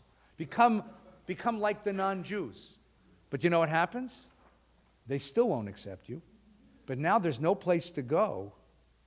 Now there's no place to go to feel your own self-worth. Because wherever you go, you have this suspicion that they know you're a Jew and they hate you. Right? Woody Allen captures this in his movies very well. Remember Annie Hall? Right? The idea that wherever he goes, he knows that they're looking at him and all they see is the chassid, right? That's the problem, you see? So he has this whole thing where he says the ghetto really was a place where we had a sense of worth, right? If you look at the end of this very long paragraph, so did the ghetto Jew lived in moral respect a real full life. Their external situation was insecure, often seriously endangered, but internally they achieved a complete development of their specific qualities. They were human beings in harmony who were not in want of the elements of normal social life. They also felt instinctively the whole importance of the ghetto for their inner life, and therefore they had one sole care, to make its existence secure through invisible walls which were much thicker and higher than the stone walls that visibly shut them in. Before the emancipation, the Jew was a stranger among the peoples. But he did not for a moment think of making a stand against his fate. He felt himself as belonging to a race of his own, which had nothing in common with the other peoples of the country. But the emancipated Jew is insecure. Insecure in his relations with his fellow beings, timid with strangers, suspicious even toward the secret feelings of his friends. His best powers are exhausted in the suppression, or at least in the difficult concealment of his own real character, for he fears that this character might be recognized as Jewish. And he never has the satisfaction of showing himself as he is in all his thoughts and sentiments. He becomes an inner cripple, externally unreal and therefore always ridiculous and hateful to the higher feeling men, as is everywhere that is unreal. Right? So wherever you go, when you sit in a business meeting, or you sit in a social affair, or you go to the opera, or you go to the theater, or you participate in politics, and you stand up thinking that you're German, a good German, because you speak a good German, and you wear good German clothes, and you're involved in German industry, or a good Italian, or a good Frenchman, or a good American. But secretly, what do you know? That they see you as the Jew. And no matter how hard you try, you become more American than the Americans, more German than the Germans, more Italian than the Italians, like Meshuggah nationalist. You still know that they only see you as a Jew. And you have to spend all of your energies pretending you're something and not letting anybody know who you really are, right? And this inner insecurity eats at you. They're like Marranos, right? Jew inside, Spanish outside, right? These numeranos leave Judaism with rage and bitterness. But in their innermost hearts, although not acknowledged by themselves, they carry within them their own humiliation, their own dishonesty, and their hatred toward Christianity, which has forced them to lie. What is he doing here? He's inventing the category of the self-hating Jew. Because if they won't accept me because I'm Jewish, I hate that part of myself. So what do you end up with? Jewish anti-Semites. Jewish anti-Semites, because these are people who hate Jews because it's the Jew in him that keeps him from being the person he really wants to be. And he can't be comfortable. He's not comfortable as a Jew, and he's not comfortable as a Christian. He's a stranger everywhere. There's a psychological understanding of the failure of emancipation. Herzl, Theodor Herzl, the great founder of Zionism, had a different idea. Herzl was much more practical about this. Herzl had a very simple observation. Very simple observation. Emancipation failed. Everywhere you go, you meet anti-Semitism. Here's his language. We are a people, one people. We have honestly endeavored everywhere to merge ourselves in the social life of surrounding communities and to preserve the faith of our fathers. That's exactly what Mendelssohn told us to do, right? Mendelssohn told us to do that in 1783, and here's Herzl in 1896 saying, you had 100 years of this, and it just don't work, right? We are not permitted to do so. In vain are we loyal patriots, our loyalty in some places running to extremes. In vain do we make the same sacrifices of life and property as our fellow citizens. In vain do we strive to increase the fame of our native land in sciences and art, or her wealth by trade and commerce. In the countries where we have lived for centuries, we are still cried down as strangers, and often by those whose ancestors were not yet domiciled in the land where Jews had already experienced suffering. I mean, we've been here longer than they've been here, and we're still the outsiders. You get the frustration? You hear the frustration here, right? The majority decides who are the strangers. For this, as indeed every point which arises in the relations between nations, is a question of might, of power.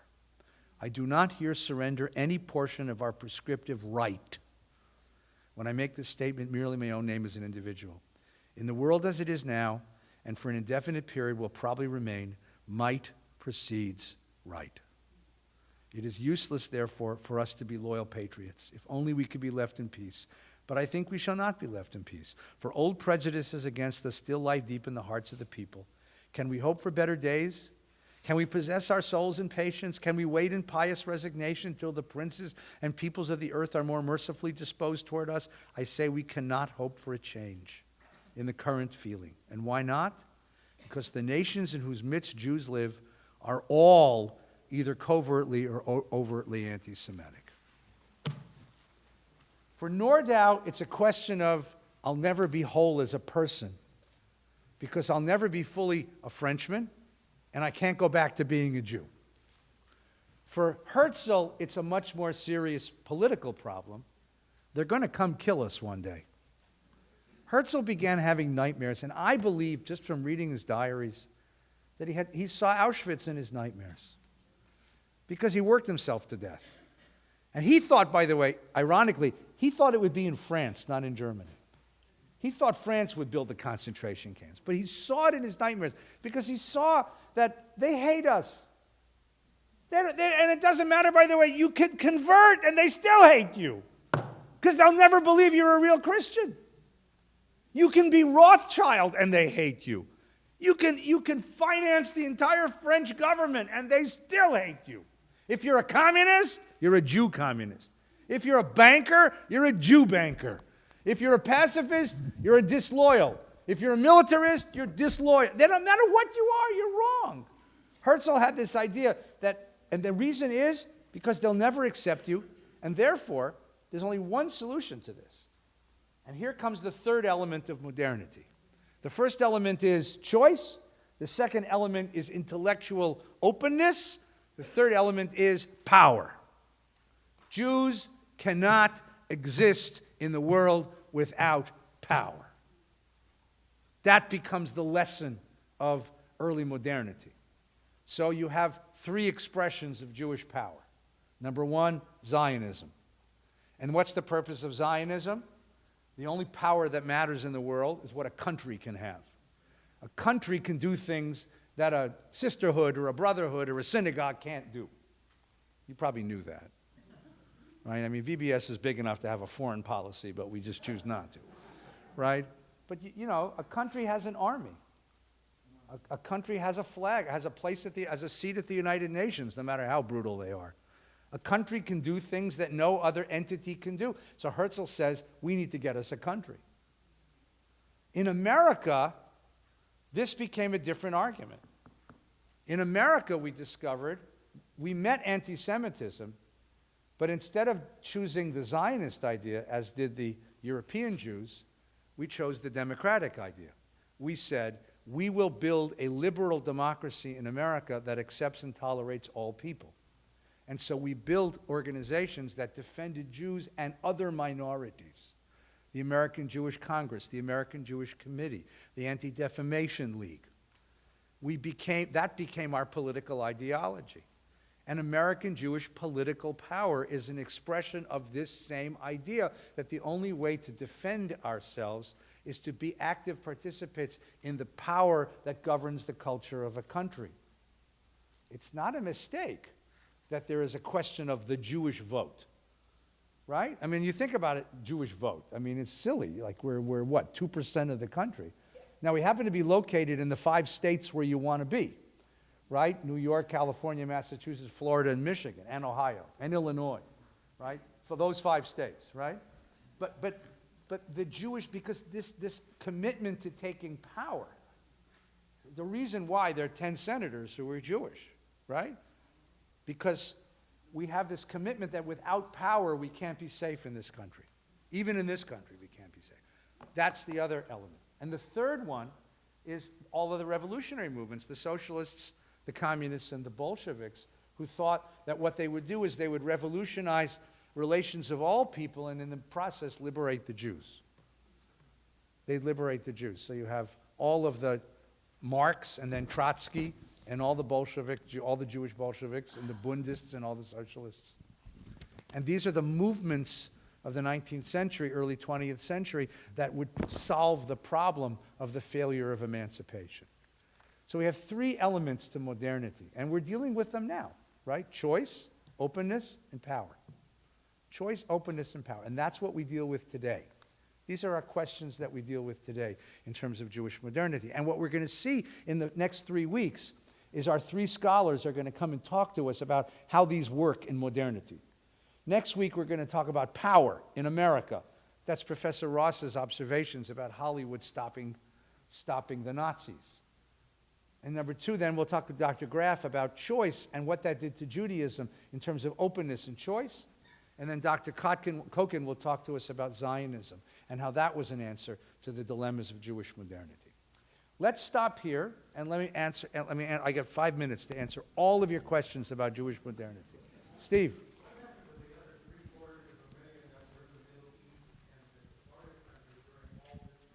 They had no experience of any of this.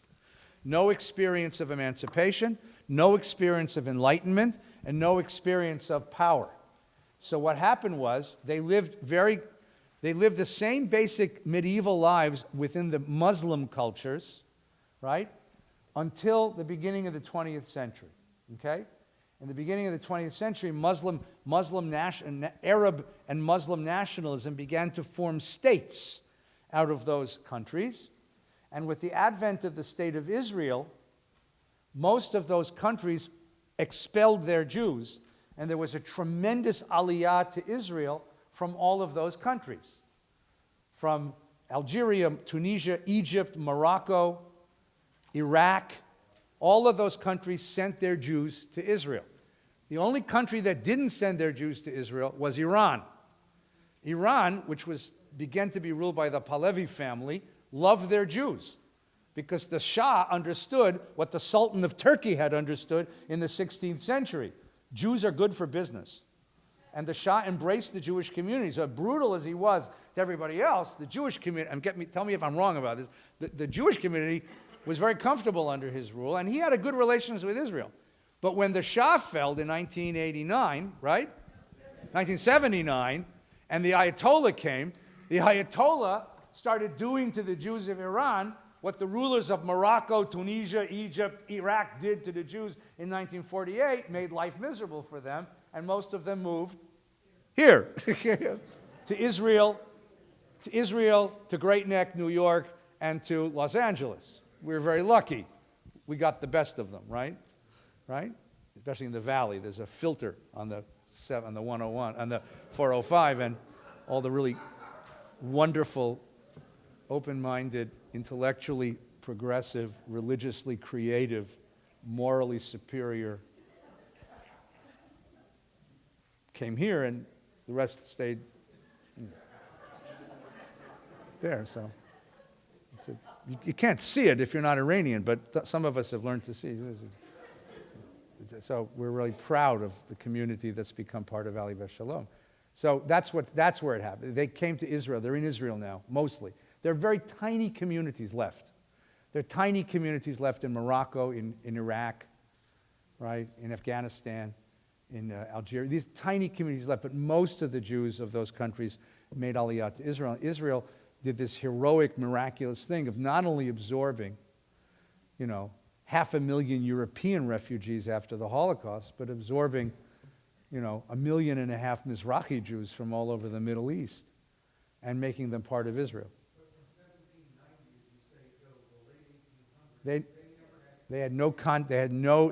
European experience did not extend to Muslim lands.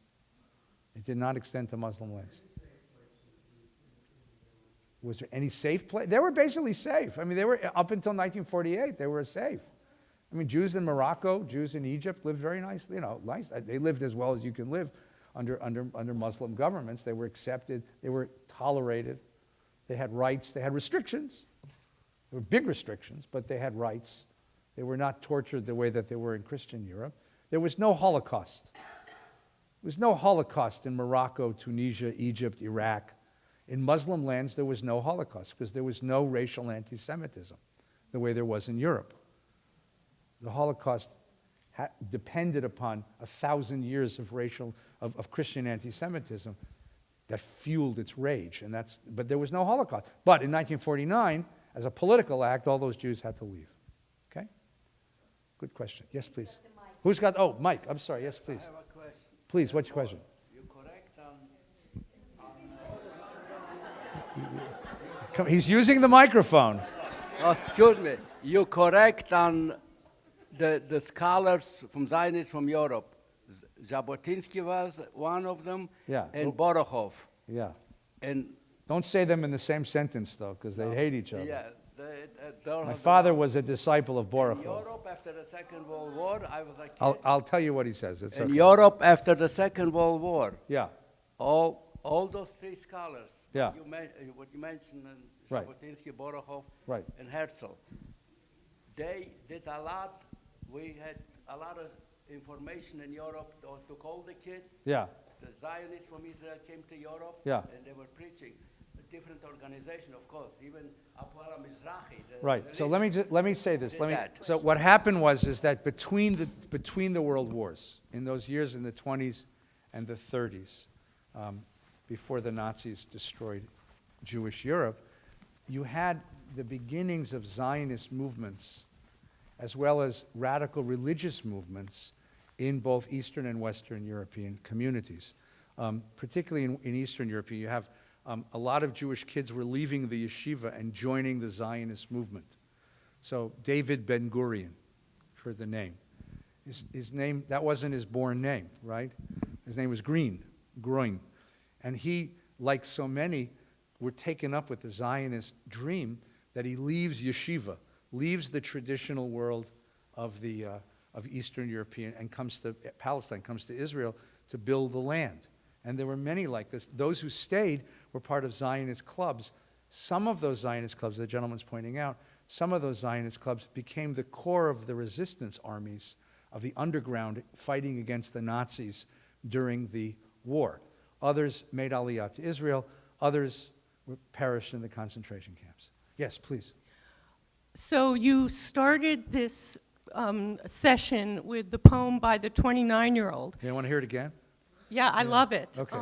There are no 29-year-olds in the Oh, room here. yes, there are. Just look around. Yes. So, I just had the 33rd anniversary of my 25th birthday. okay. 29th birthday. Let right? me ask it. So, I've heard the lectures on modernity several times. I love hearing them. Thank But you. they stop about 1990. Okay. So I want to know, because I know you've thought about it, Yeah. where are we now? Where are we going? I know you have some ideas. Okay, wait. even- Let me show you. Turn to the last page. I'm gonna show you. I found a book. I'm a library. I love libraries. I like bookstores. I don't like libraries now because they're all computerized. I like to go and look at books. So I'm looking for a book at the library of the AJU, and I see on the shelf next to the books that I'm working with on this particular shelf, a book that has no writing on the spine and no tag. Ooh, a mystery book. Pull it off the thing, and I discover a book. It's called Problems of the Jewish Ministry. Was ist das? I'll tell you what it is. In 1926, the leading rabbis of New York City convened a conference, many of whom you may have heard of, including Stephen S. Wise and Israel Goldstein, Israel Leventhal, very famous, the biggest rabbis of that generation, convened a conference called Problems of the Jewish Ministry, because they had a sense in which, and the introduction, Rabbi Leventhal writes, being a rabbi today, no one trained us for this. We don't know exactly what we're doing. So we're going to gather. They gathered once a month for 2 years. They asked one guy to give a paper and 2 guys to respond to it. And you have his book, which is the collected papers of this conference, right? And from this, you get a real sense of what it was like to be, what were the Jewish community in 1926, 1925, 1926, 1927, okay? 1920, now think for a moment. The great immigration to America begins in 1884. The biggest year of the immigration from Europe was 1912. Between 1884 and 1920, when America closed its borders, okay? It's the last time America closed its borders, right? Till last night, right? Was that there 2.5 million Jews came from Eastern Europe to New York, to America. Okay? So in 1927, you're dealing with the first generation of born Jews in America. They're immigrant parents, and they're born American kids. One of the papers in that conference was offered by Rabbi Israel Goldfarb. Paper's called The Child in the Synagogue. Just so you'll know who he is, right? Born in Europe, educated in yeshiva in Europe, comes to America. He is the rabbi of the Kane Street Synagogue in Brooklyn. And I'll tell you 2 things about him that'll make you go, oh. Number 1, he did Aaron Copland's bar mitzvah. Okay? Aaron Copland was in his shul, he did his bar mitzvah, right? He sang his Haftorah to Appalachian Spring, okay? Number 2, he was also, Goldfarb, was a musician and a composer and an instructor in Jewish music at the Jewish Theological Seminary, and he wrote the melody for Shalom Aleichem Malachei Asharet. That's his melody. He wrote it. He writes a paper. Bobby, this is 1927. Of all the problems that beset the American rabbi of today, none is more complex and more difficult to solve than how to bring the child closer to the synagogue, how to arouse his interest in things Jewish, and how to secure his permanent attachment to the ideals and faith of our people. The problem, which is of vital importance to the future of American Judaism in America, was completely unknown to our predecessors of a generation ago, particularly in the more established communities of the Old World, where Jewish life was settled and well-ordered, and where Jewish practice had been crystallized for many centuries. The child not only learned his religious duties by precept, but largely by example. The atmosphere in which he moved, lived, developed, and grew was 100% Jewish. His environment was charged with a sublime spirit that led him to adopt a wholesome Jewish life. Here in America, however, where the Jew has lost his firm grip on his ancient heritage, and where his loyalty to the traditions of his fathers has weakened so much, here where the child moves from morning to night in a non-Jewish atmosphere, the question of inspiring his interest in the synagogue becomes a difficult task indeed. Let me stop there. 1927, same kvetch. Right? You all say, oh, no. Rabbi, when we lived in Brooklyn, we were all Orthodox. No, you weren't. Just read what he says. In 1927, he couldn't get kids into the synagogue. He couldn't get kids to come to shul. These were the first generation American-born Jews. Okay? Now, what did he do, by the way? He invented something you all cherish and love. He invented the bar mitzvah. Now, the bar mitzvah exists in the Talmud. It exists. It's there. But not like he did it. He made a big deal about it. He moved it from Monday and Thursday morning to Saturday morning, right? He invited families to come and celebrate. He got a caterer. Now, get this. He got a caterer to come into the synagogue and prepare a lunch after the bar mitzvah.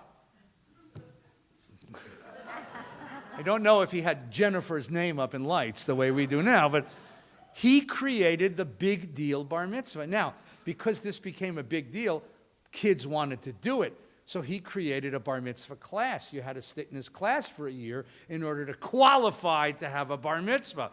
And then what happened is the boys in his class really liked hanging out with him on Shabbos afternoon.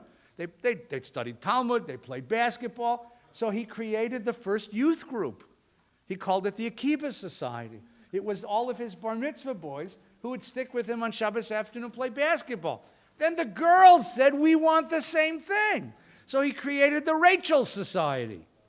But what I want to point out to you is that the problem of why don't the young come to shul, right? We're not the first generation to face this. This is part of the ethos of a society of choice, right? And this is part of the dynamic of American Judaism. My suggestion, I don't want to get into it too much because it's a very long answer, but my suggestion to you is, it's not a question of why don't they come to shul. It's what kind of Judaism do they need? Their Judaism is different than our Judaism, right? Their Judaism is different than our Judaism, right? I mean, I see younger folks, but I see them in different contexts because the things that I like to do, they don't like to do, right? Sometimes. And the things that they like to do are different than me. So you have to create, and that's what he discovered. What he discovered was you can't give them Eastern European Judaism. They needed an American Judaism. No one trained him to do this. He was trained in yeshiva. He didn't train in programming. He actually says here that unless we start thinking, like, let's learn psychology, we're not going to be able to be good rabbis. It changes the whole idea. But you need to create a Judaism that fits that generation's ethos, what it needs, its desires, the rhythm of its life. That's what he's going to talk about. That's part of this whole question of choice. How do you get people to choose in? Because in America, unlike in Europe, pre-modern, you don't have the power of coercion of the community, okay? So, someone else, another one question more, and then I'm going to get some ice cream. You have the mic, and then I'm going to get ice cream do. after you. In light of the fact that the Moses and the Pharaoh and all the stories that happen then are really not based in fact, how do you have a Seder and get across to the children the meaning without going into the details? Right. So the question is, it's actually, it's a very powerful question. And it's not just the Pesach Seder. The question is, when you read things in a religious text that don't make sense, how do you gain meaning from them?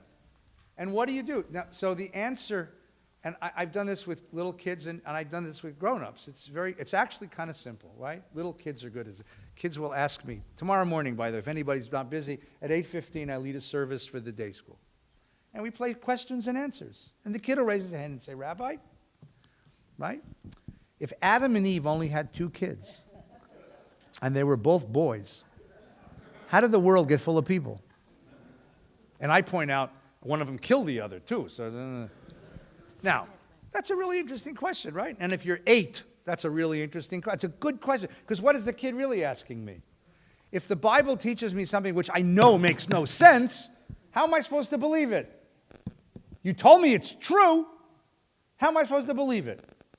Okay, now I'm a modern rabbi, and I know that kid's going to grow up in my world of modernity, so what can I tell him? I could tell him, believe it. It's geschrieben. It's written. That's what you have to believe. And if I really like the yeshiva teachers I had, I'd whack him. Don't ask dunk-off questions, right? That would be one solution, right? Coercive authoritarian religion. I choose not to choose that way. That's not my pedagogy. I could say to him, on the other hand, you're right, none of it makes sense. It's all crap. It's all nonsense, all fairy tales. Throw it away. I don't think that's true either. I take a middle way. Because I, as a modern rabbi, embrace modernity. I can't not embrace modernity. I breathe it. But at the same time, I understand what modernity has and what modernity lacks. Modernity gives me great gifts. It gives me powers my ancestors could not possibly have imagined. Look, I got this thing. My kid lives 500 miles away. I can call him at any moment. My wife and I can connect. I can watch the news. I mean, this thing's amazing, this thing, right? And this thing's old already. It's cracked. It's broken. It's 1.6. There's already a 1.10 EPIS, right? I like modernity, but at the same time, I know that modernity lacks certain things. One of the things it lacks is a moral structure. It tells us what we can do. It doesn't tell us what we ought to do. For that, the modern human being has to go someplace else to find it. So I say to the kid, do you think the guys who wrote the Torah were stupid? You have to talk kid language. Kid says, no, they must have been really smart. I said, good, don't you think that question occurred to them? They knew where babies came from. And they would know that you have a mommy and a daddy and 2 brothers. You're not going to fill the world with people, right? So what do you think they did? They gave us a story they knew wasn't true. Well, wait a minute. It's not true in its facts. Its facts are not true. But does it teach us something that's true? Let's think for a minute. If the whole world comes from the same mommy and daddy, what does that make us? That makes us all family. Now, you have to ask the next question carefully. How should you treat your family? With respect, with responsibility, with care. The purpose of that story is not to communicate a fact. The purpose of that story is to communicate one of the most profound moral values, which is that humanity is one family and we owe each other that level of care, respect, and responsibility. Does that extend to people who don't look like me? Does that extend to people who worship God differently than me? Does that extend to people who come from different countries around the world? Does that extend to people whose ideology is different than mine? Yes, that's why it's all humanity comes from the same mommy and daddy. Now, that's what you say to a second grader, right? What I'd say to an adult is the mythic truth of Torah, the moral truth of Torah, is the purpose of Torah. Sometimes the facts are interesting, but they're not nearly as important to me as the moral truths of Torah. Because while modernity teaches me all sorts of nifty scientific facts, modernity has never been able to figure out a morality that even comes close to the morality of the Torah. And that's why I advocate the morality of the Torah. That's the answer, okay? Let's have a wonderful night. We'll see you next week. Take good care.